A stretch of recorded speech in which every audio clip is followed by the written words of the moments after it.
Hello, അപ്പോൾ ഇന്ന് ഒരു വെറൈറ്റി റെസിപ്പി ആയിട്ടാണ് വന്നത്. കടച്ചക്കയും മമ്പയറൊക്കെ വെച്ചിട്ടുള്ള ഒരു കൂട്ടുകറി റെഡിയാക്കാമെന്ന് വിചാരിച്ചു. അപ്പോൾ നമുക്ക് വേണ്ട സാധനങ്ങളൊക്കെ ഇതാണ്. ആദ്യം തന്നെ ഒരു പാൻ വെച്ചിട്ട് അതിലേക്ക് കുറച്ച് എണ്ണ ഒഴിച്ചു കൊടുത്തു. ഇതെന്തിനാ വെച്ചിട്ടുണ്ടെങ്കിൽ നമ്മളെ തേങ്ങയൊന്ന് മൊരിയിച്ചെടുക്കാൻ വേണ്ടിയിട്ടാണ്. അതിനുശേഷം നല്ലപോലെ തേങ്ങ അരച്ചെടുക്കുന്നുണ്ട്. അതിൻ്റെ കൂട്ടത്തിൽ തന്നെ നമ്മൾ കടച്ചക്ക ഒന്ന് വേവിച്ചെടുക്കണം. അപ്പോൾ അതിനായിട്ടൊരു ചട്ടി വെച്ചിട്ട് അതിലേക്ക് കുറച്ച് സ്പൈസസ് ഒക്കെ ആഡ് ചെയ്ത് കൊടുക്കുകയാണ്. പിന്നെ ഒരു സവാള ആഡ് ചെയ്യുന്നുണ്ട്. അത് നല്ല മൊരിയിപ്പിച്ചെടുക്കുക. പിന്നെ അതിലേക്കായിട്ട് ഇഞ്ചിയും വെളുത്തുള്ളിയൊക്കെ ചേർത്ത് കൊടുക്കുക, കരിവേപ്പില, പിന്നെ തക്കാളി ആഡ് ചെയ്തിട്ട് നല്ലപോലെ വഴറ്റിയെടുക്കണം. പിന്നെ അതിലേക്ക് വേണ്ട മസാലകളൊക്കെ ചേർക്കുക. എന്നിട്ട് അതൊന്ന് നല്ലപോലെ മൂപ്പിച്ചെടുത്തതിന് ശേഷം അതിലേക്ക് നമ്മൾ കുതിർത്തി വെച്ചിരുന്ന മമ്പയറും പിന്നെ ചക്കയും കൂടെ ആഡ് ചെയ്ത് കൊടുക്കുക.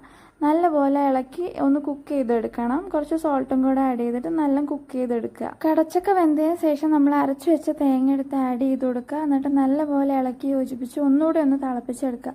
അത്രയേ ഉള്ളൂ.